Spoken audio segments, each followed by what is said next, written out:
I'd like to introduce everyone to Evan Wright, if you don't know him already. Evan's a bit of a rare bird. He's an expert in networking as well as an expert in machine learning, which I come to find is a pretty rare combination. So I guarantee that if you pay attention to this, you will learn something today.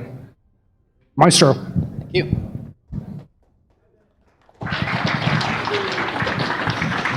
Thank you guys for having me.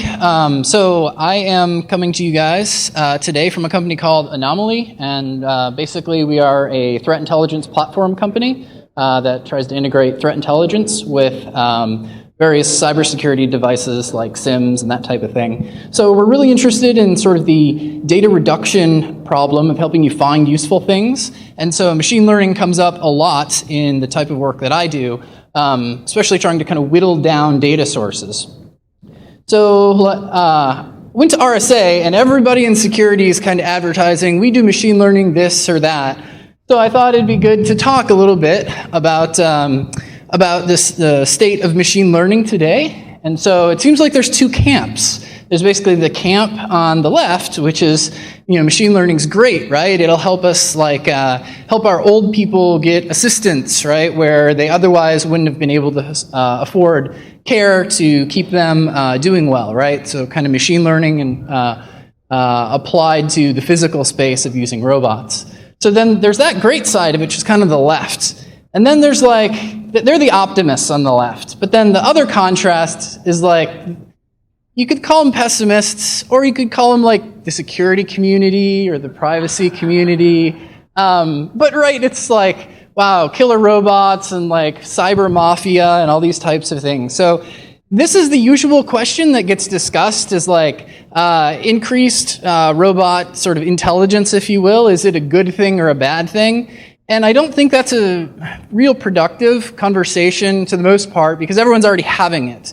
So there's a different conversation that I'd like to talk about, and that's when, starting to think more about when it's the robots versus the robots, right? So we're thinking about, in sort of a cyber war, when basically the machines are helping us with a lot of automation, so they're taking a piece of it, but then we've got the bad guys trying to outsmart our machines to catch them, right? So they're then using machine learning to outsmart our machines that are trying to catch them.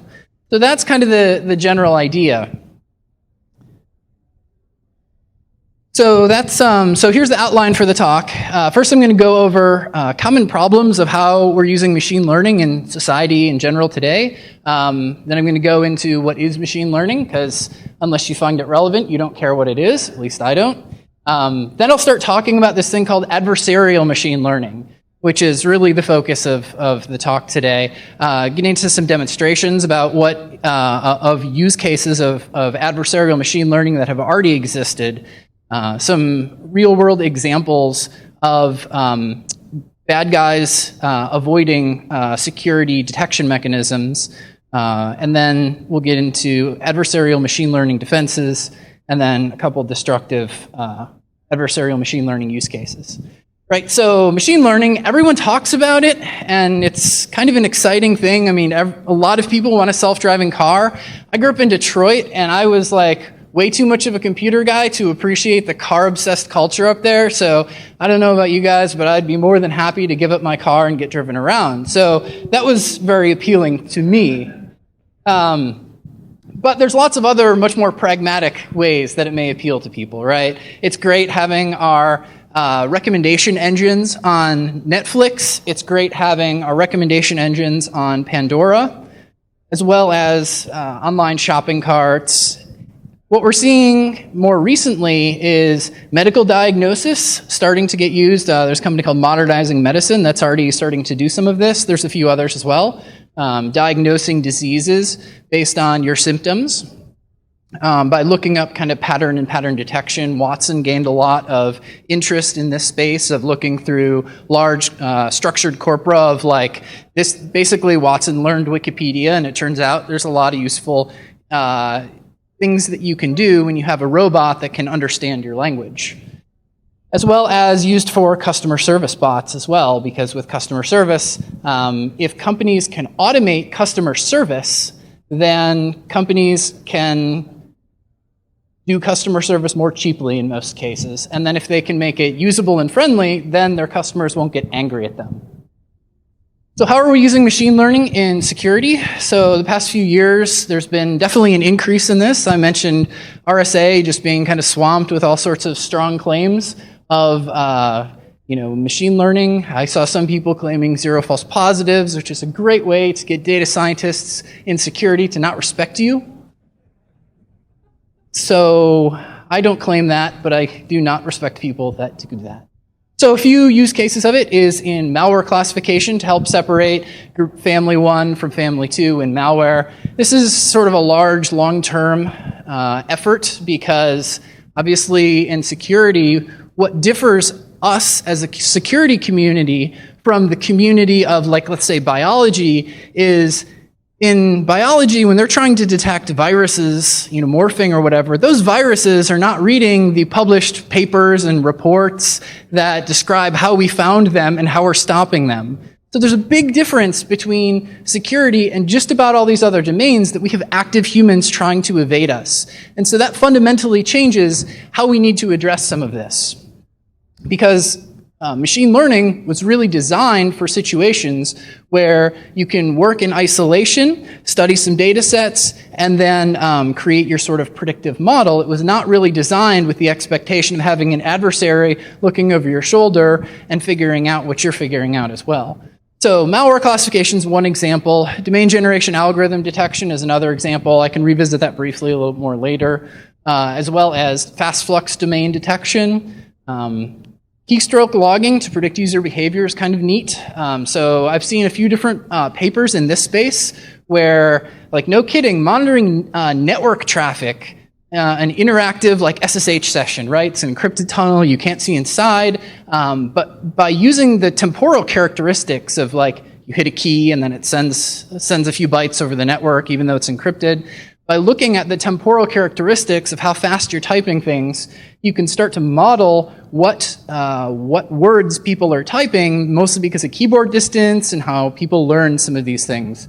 So, and then finally, another encrypted traffic related thing is clustering the behavior of traffic, right? So this isn't like it can read your email when it's encrypted. This is just like we can distinguish like email versus an SSH session or something like that.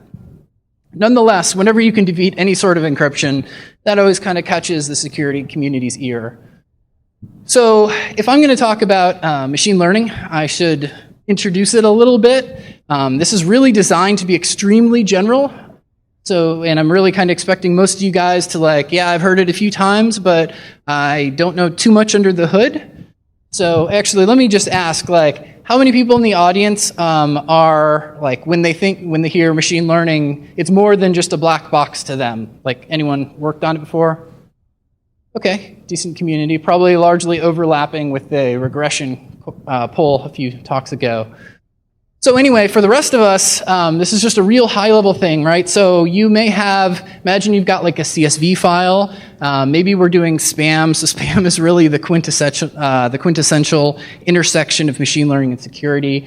So maybe we're just taking like the length of the email message, counting that, the number of recipients that the email message went to, and then just based on these simple things in a CSV file, we've got a few labeled examples of what's spam and what's not. We plot that out with just a simple time series plot comparing the email length versus the number of recipients. And let's say red is bad, so spam, and blue is good. So then what machine learning will do is help us sort of draw this line that will optimally separate it. So we can have a human, he might sort of draw a line in here, but it's usually not very optimal. So the advantage of the computer, one, is that it can draw an optimal line. Certainly lots of other examples exist of why we might want to use machine learning. The biggest reason is that, so I gave an example of two features, and if you can plot two features and draw a line, that's great. The question is, when you get a lot more features, it gets really hard. You're drawing a lot of lines, and you're comparing maybe hundreds, thousands, millions of features. This becomes really complex. And computers can do that pretty easily with these nice statistical and algorithmic approaches.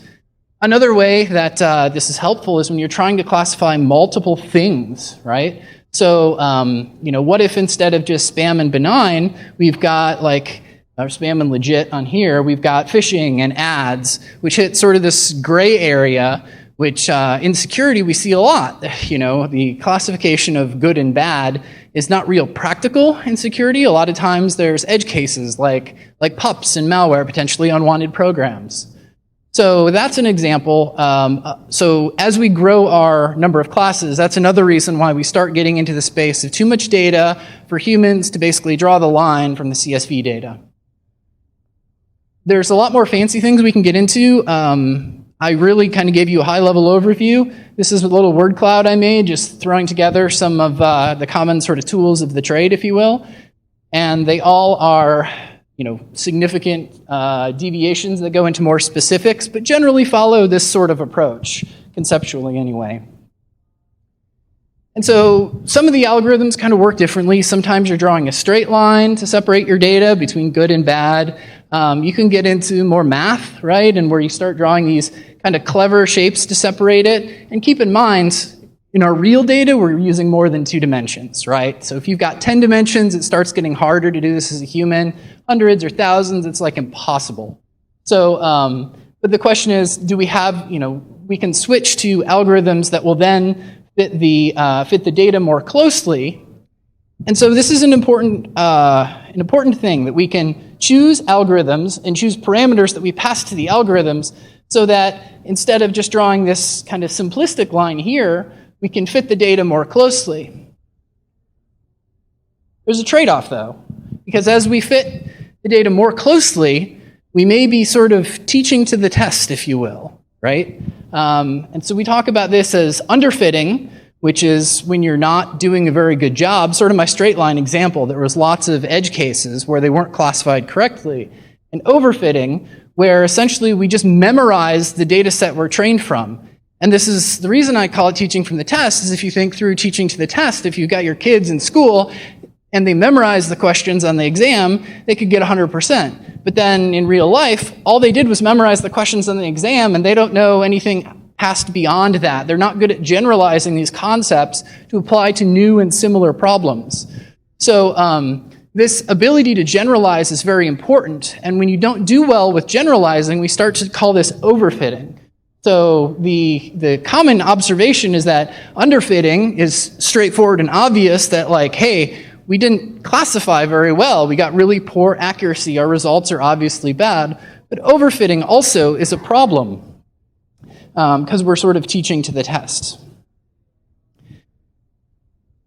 So my perspective on this whole thing, being kind of caught up in between both of these communities of the machine learning folks and the security communities, is that no one's really thinking about adversaries causing this overfitting, right? And that is essentially what we're talking about with machine learning, where you test it in a number of cases and it all seems to work out well, except there's an adversary that kind of knew what you were testing against, for example, and he's working around you.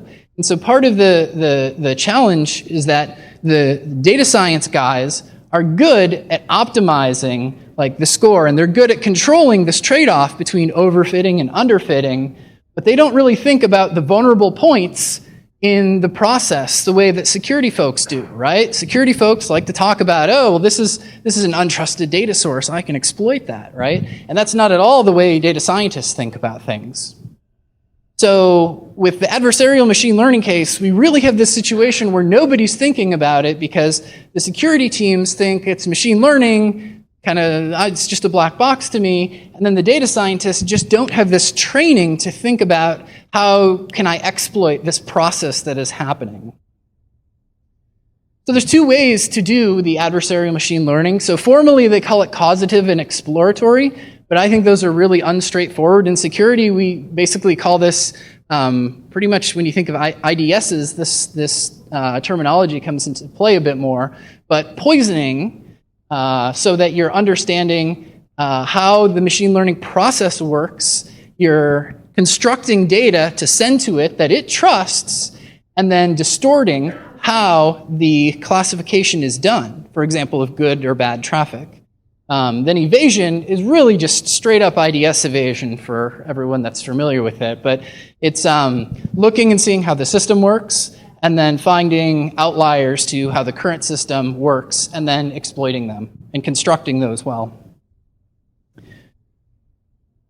So when I was sort of drawing these lines before about kind of group A and group B, the idea with poisoning is that you're moving the line to cause some of maybe the malicious to be labeled as benign. And then with evasion, you're creating entries on the wrong side, right? Creating malicious on the benign side. So that's the difference. So in security, Cyberkill Chain, is anybody in the room not familiar with the Cyberkill Chain? Yeah, a couple honest people, I appreciate that.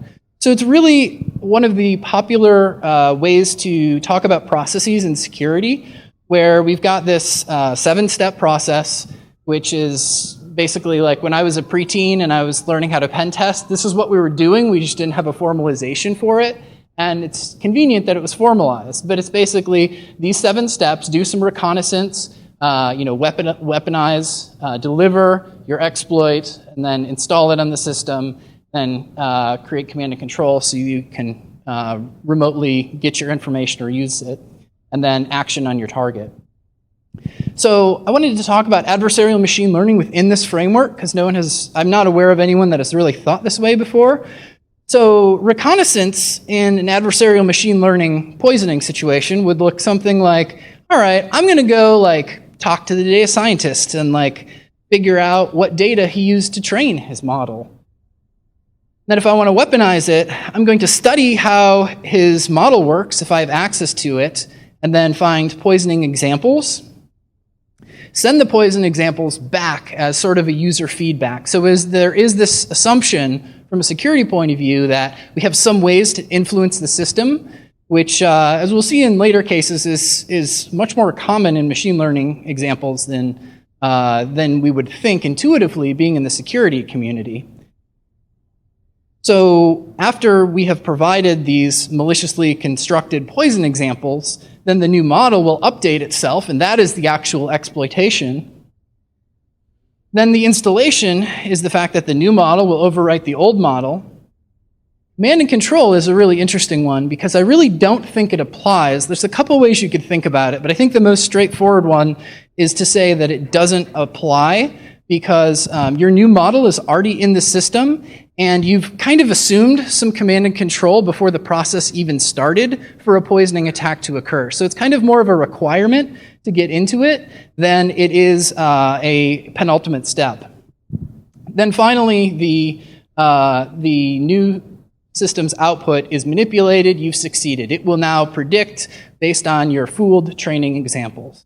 So that's kind of the framework I use to maybe explain some of this poisoning methodology of an adversarial machine learning.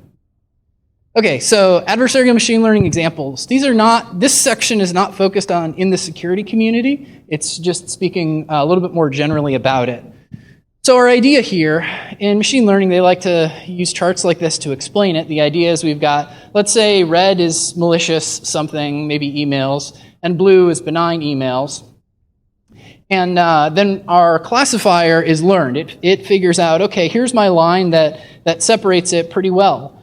And what we see, so then our kind of gradient is like our error that happens. So this would be the difference between our actual training data and the real world examples. So essentially, we probably should have learned a line that goes over here more, because down here we're making a lot of errors when we classify it as benign. So with a poisoning, what we're trying to do is we're trying to take some of these benign examples and move them down here so it will make more errors, right? Errors kind of being in the red-yellow hue. And so that is the sort of poisoning process. And here's a couple examples of some early work that was done. So support vector machines are one type of classification mechanism we can do machine learning with. And so in the top example, those two 9s, that was with a trying to distinguish digits of 9 versus 8, right? Just tell me which digit this is. Is it a 9 or is it an 8? Well, we see the 9 on the left is kind of our baseline sample classified correctly. It is a 9. On the right is where we were able to apply certain types of distortions to it to convince the algorithm, that's a support vector machine, to believe it was an 8. Now, humans would not classify the top left 9, or top right 9 as an 8, but you can see the difference between the 9s is that the one on the right does look like it has a little bit of a mask of an 8 in it if you look closely, but we would still both definitely call it a 9. So we're exploiting how it makes this sort of decision boundary happen. On the bottom is a similar example of classifying a 4 versus a 0, and on the 4 on the right, you can see how there's a little bit of a 0 sort of masked into it. The second example is a little more practical, especially because, one, everyone likes image recognition when talking about machine learning, because it's something we can relate to, and it's something we can easily see if it's correct or not. So the image on the left, I would hope you would agree, is a school bus. If not, I'm going to completely fail to convince you anything. But then so this is focused on a different classifier, which is very much a buzzword nowadays, but it's deep learning. It's a sort of modification to neural networks. So we take our deep learning classifier, we trained it on a bunch of data, and it is able to look at this bus image and say, this is a bus. Now, what we're doing to fool the system is we apply the image in the middle is a mask. Now we're going to apply that mask on top of the image on the left. And the output of that is the image on the far right, which, interestingly enough, the image on the far right is classified as an ostrich. And so we see this process of like, wow, I would think that image on the far right is a bus, but we've convinced the machine learning algorithm that it's an ostrich. And so we've succeeded at constructing an example to fool the classification system. Something similar, so that was the poisoning attack. There was a similar example for an evasion attack to convince, so we're classifying cars here. The idea is that we're classifying it as car or not car, and then similar format where on the far left we've got our original image. This time on the far right is the mask, and then in the middle is the erroneously classified image. In this case, it's just classified as not a car. So the two images in the middle, we as humans would say that's definitely a car, or an automobile, rather. And after applying the mask, we've certainly fooled the system. So if we want to move on to a cybersecurity application, there have been these attacks demonstrated. They're, I think, a little more obvious, but Fogel and Lee did it in 2006. They worked on something they call a polymorphic blending attack. The idea is, in that attack, the way that you manipulate the system is you can construct network traffic. So you've got an IDS on a network. IDSs detect intrusions, as we all know. And the manipulation of data into the system is the fact that you can construct traffic, right, assuming you're on the network. So you construct enough traffic to confuse and basically blend into the existing baseline. And they basically required access to both the algorithms and how, basically access to the algorithms and the features, so how it works entirely under the hood. So in the original, I guess it was sort of a keynote, Dan talked about Microsoft's Tay. And so I'd actually like to dive into that in a little bit more depth. So with Tay, it was this very public project that Microsoft used. It was a chatbot focused on trying to solve the problem of an approachable customer service sort of representative. Specifically, they're trying to imitate a teen millennial girl. And the stated goal was to experiment and conduct research on conversational understanding. So the problem with their design is that they didn't know about a thing called 4chan. So 4chan realized, sort of an interesting group of people on the web, they realized, hey, quote, it does learn things based on what you say and how you interact with it, unquote. So in 24 hours, It went from starting off as saying, hey, can I just say that I'm super stoked to meet you? Humans are super cool. To chill, I'm a nice person, I just hate everybody. To Hitler was right, I hate the Jews. To a slide I'm not actually going to read for you. Let's just say it's a lot worse than the last one.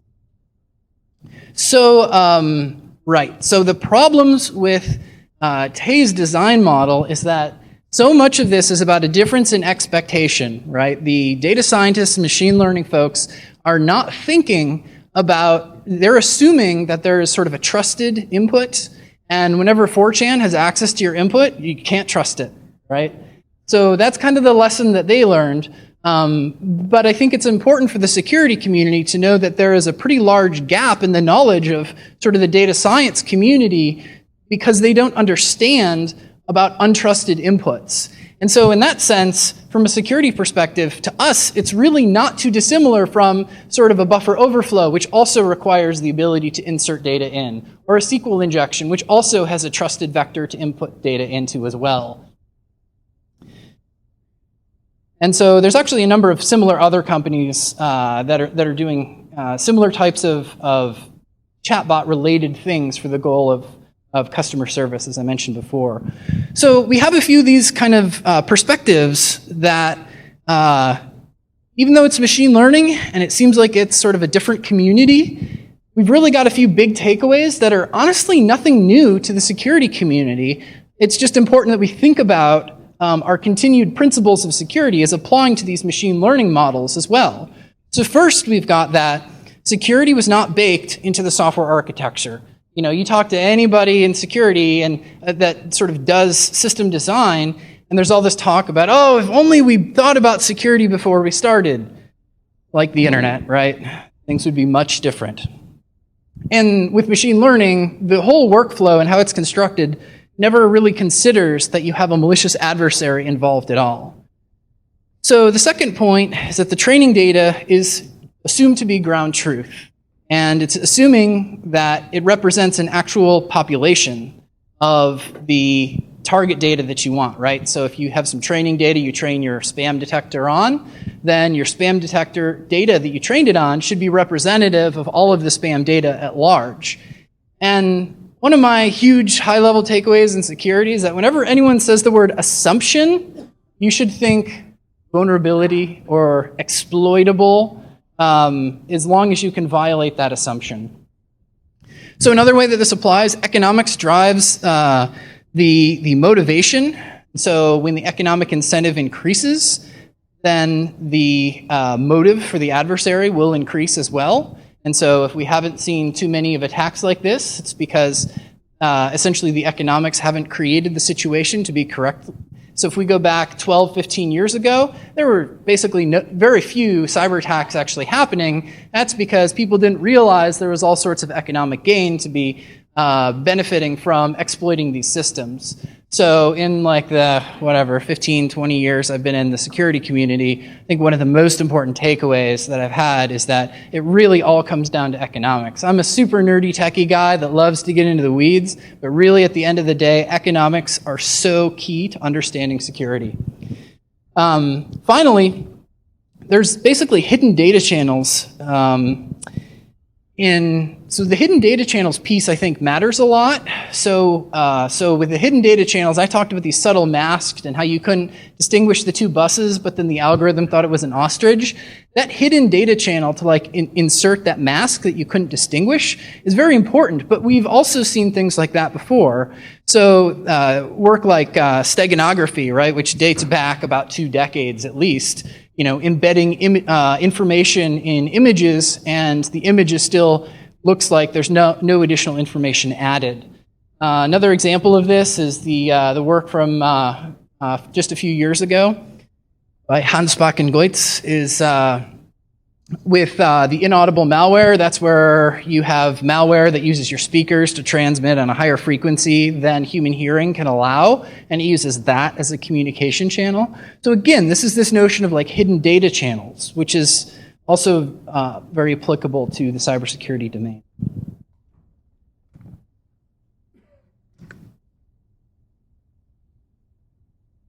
All right, so let's talk about a couple examples of cybersecurity evasion examples, right? This is, in some cases, they were using models like the machine learning models, exactly, but in some cases, they were using sort of a naive form of that, which very much could have been a model. So the first example I have is with fast flux. So we started seeing a lot of research papers talking about, hey, we've been studying these fast flux botnets, and if you just look at a few characteristics of the network traffic, we can set some simple thresholds and detect the fast flux traffic. So in this particular case, when everybody knows DNS TTL is basically like a caching timeout of sorts for domain names. And so when the TTL is below 5 minutes, everybody was saying this is really the exemplar for when traffic is doing fast flux, right? Fast flux is just this way of rapidly moving around and avoiding detection, moving around IPs particularly. So 5 minutes, below 5 minutes was bad, above 5 minutes was good. In the community, this got refined to have a few more features, but that's the general idea. And then a couple years later, in 2010, there was a study of all of the fast flux that was out there, and it turns out adversaries found out about this and changed their techniques, right? So even though in this case sort of the modeling approach was a bit more simpler, it was a couple thresholds, it very well could have been like a machine learning model, and this is adversaries reacting against our detection strategies. That's the first example. Second example is a bit more, I guess, so this is some work I did. So I worked on some of the very early domain generation algorithm stuff in 2009. And so, so we built the system to detect the pseudo-random character domain generation algorithms. Again, this is just malware moving around really fast to hide itself and avoid domain block lists. So it's clever because it can avoid domain block lists. What we're seeing on this is, so I was real cautious when I was measuring the DGA activity of the malware, right, and what domains that they're using. I wanted to, first I really wanted to publish this information because I could detect it, and this was before a lot of it. And then I had some good arguments with colleagues about if you publish it, then they're just going to avoid you, like the fast flux situation. So I chose not to publish it, but this is sort of academia, and someone else did. So I was monitoring it the whole time. And so what we see, by the way, Y is on the log scale. So every time you see an increment here, it's 10 times greater. So at the top, little changes mean a lot, and at the bottom, little changes don't mean as much. So in green, we've got the total domains on the internet, and then in red, we've got the domains that we're doing domain generation algorithm generated domains. So what we see is we're measuring for a while, pretty consistent baseline for the most part. This little arrow right here represents when the first paper was released at Usenix. And then you can see right about 2-3 weeks after, we see a rapid change in the adversary activity, right? So now I think, to me, this always painted a really clear picture that like the bad guys are watching, or at least attending Usenix. You know, perhaps we have some in our audience now. That doesn't help, right? I'm just making you all way more paranoid. But so we see a clear change in tactics. So as far as mitigation strategies against this, there are a number of strategies you can use to help protect against this adversarial situation. Some of them require a bit of machine learning knowledge. So the verifying the integrity of your model, right? So your model, which is essentially, when I would draw those charts, basically the line that separates it, that's essentially conceptually what your model is. And if you verify the integrity of those models, that will at least ensure you know when it changes. So this is, again, pretty simple. A file changed on my system. I'm aware of it. The difference is that the effects of it may be much more subtle if an adversary did get in and modify the file. Protecting, watching integrity on both the models and the training data and the testing data sets used. So, you know, this is trying to help thwart the situation of the bad guy coming up and learning about what data you use to generate your model and making sure he doesn't have access to the model. There's machine learning-based stuff, which for the nice population in the audience that is actually familiar to these techniques, by using certain types of algorithms that add more nonlinearity, that will help. That's based on research from some of the Google modeling of deep learning, that the more linearity in the model, the more resilient it is. Also, a little bit of unpredictability. So adding sort of stochastic or random models as opposed to less deterministic models may help in this chain depending where they attacked it. Human interpretable models. This is like, is a machine learning guy actually saying we should, use more humans? Well, yeah, absolutely, right? So the goal is combining humans and the automated algorithms kind of jointly. That's really, I think, where we need to go. And what we need to be cognizant of is that there are some tasks that should be automated by machines, but at the same time should involve humans as a little bit of kind of a gut check oversight. So yeah, the models can change over time as well. There's also there's also a couple frameworks that can be used. So these are really recent libraries that are used to essentially test, and when you've got machine learning models being created, so like part of what I do in my day-to-day job very much involves using machine learning models to make sure we're getting quality data, right? Because we're trying to sort of whittle down big piles of data into more actionable events. So when you want to evaluate your models that you have and see how easily they can be poisoned, because, for example, in our workflow, we have a lot of different communities, and there's some communities sharing indicators with other communities. And so we're trying to be pretty cognizant about how when community A shares an indicator with us, how we can avoid that being sort of a poisoning channel to affect community B. So that's part of kind of how it applies to our sort of real-world machine learning work. So the first one, this adversarial lib, is by the University of, I think it's pronounced Cagliari. It's like in the Mediterranean. And they are mostly focused on improving, so scikit-learn is kind of the basic Python machine learning framework, and they're focused on utilizing those models and neural network models as well. So this is sort of a kind of fuzz it and mess with it to make sure that it, and get some measurement of is it resilient against adversaries mucking with us. The second one is very focused on deep learning. And the third one is a nice intersection of security and machine learning. So it is actually a very recent framework focused on fuzzing. When you have PDFs, you're trying to use machine learning to detect malicious PDFs in those. This last library is looking at ways to evade the machine learning in malicious PDFs. So alterations to the PDF to fool the classifier and say, hey, I'm benign. Okay, so I'm just going to wrap up a little bit with some kind of final sort of fun thoughts about the terrible future that is to come with destructive applications of machine learning. So this is kind of discussed a little bit in Dan's talk this morning about autonomous cars, and the reason it matters is because people can die if we get this wrong. I'm much less concerned about the situation of I guess kind of responding to some of those thoughts from the morning, I'm less concerned about a person in camouflage standing out on the street because these cars are using multiple sensors, right? So the algorithms are going to know how to weight visual cameras versus the less visual ranges like LiDAR and sonar and radar.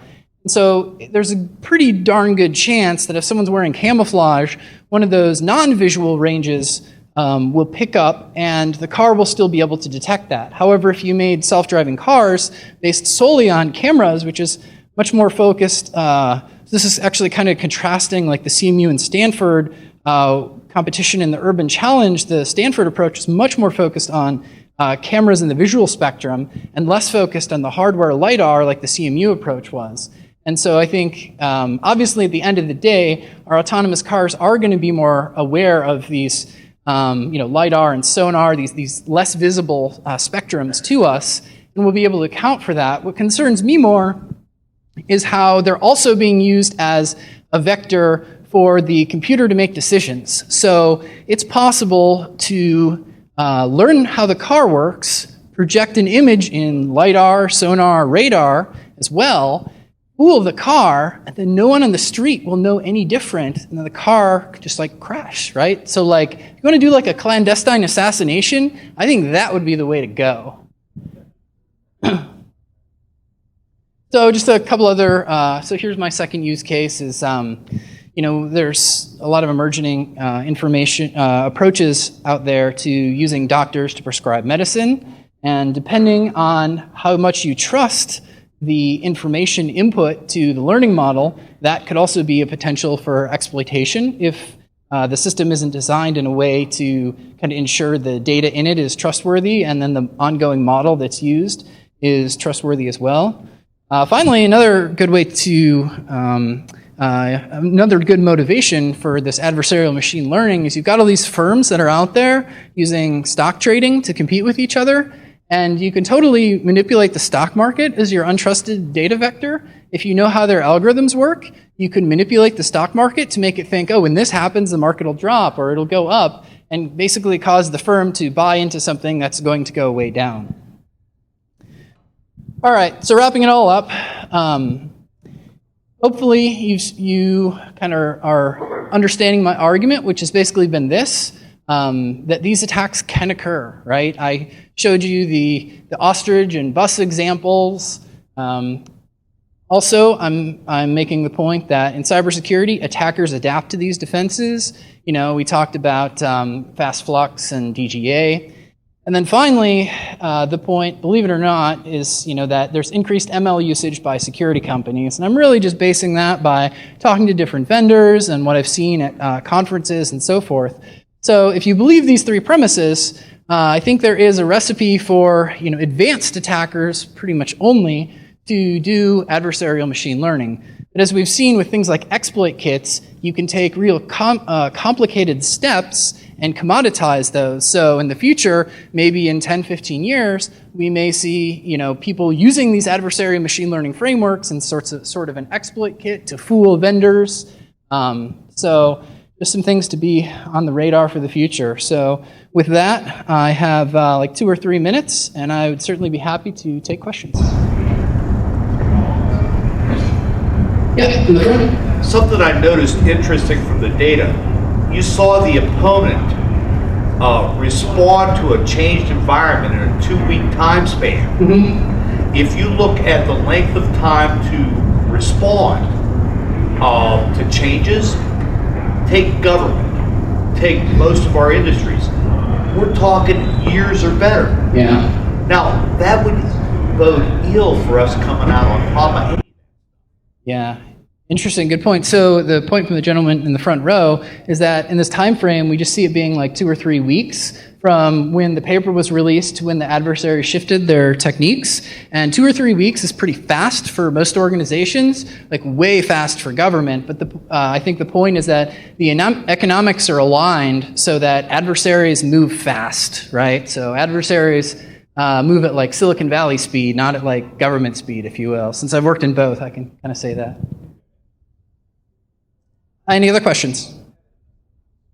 Yep. So one of the other things to think about was, in terms of machine learning, the other issue that I would consider is decision making whenever there's 2 terrible decisions to make. So one of the things that I've seen as far as like autonomous cars is that if it has to make a decision between crashing into a vehicle full of people or crashing into a group of people who are on the sidewalk, and there's like that split-second decision-making. And like I've wondered from the same perspective if adversaries would use that same kind of application in other uses where it'll make the machine make a terrible decision one way or the other without proper evaluation based off of the risk appetite of the original organization. Yeah. So Adam's point was that the decisions that the machines make may not just be one versus the other. It may be a number of different decisions. And if the if the environment can change such that you're forced into a situation where you've got maybe 2 or 3 out of maybe 10 possibilities, but all like 2 or 3 of those options are really bad outcomes for the good guys, then that's also a bit of a win as well. Yeah. Has there been any research into looking at how the data that's used to train itself over time is changing and trying to determine the deploys that? Yeah. So really good question. So he was interested if as data or models, if the data of the population changes over time, how is there any research that kind of offers some guidance sort of toward that end? And there is, I believe, there's in the government there's a project called Cause, which is kind of related to that. It's related to cybersecurity and machine learning, and the research phrase for that is called model drift. So we make these machine learning models, and the point is that the data the model was made for changes over time. So that's the model drifts away from where it ideally should be. So model drift is the topic, and I know Cause, the government work, is investigating that, and I know there's some folks at CERT participating in that evaluation. I've also attended a webinar by Datto a few weeks ago, and there was a poll done of all of the folks in the audience, maybe about 100, and basically the conclusion was 60% of the attendants, when they're using their machine learning, don't ever update their models. It's possible in some cases, maybe they don't need to because their data doesn't change over time. But I think that's kind of food for thought. So I think you're very much sort of ahead of the game. And I think that's sort of an active space of research, obviously with the government's interest. All right. Thank you all very much.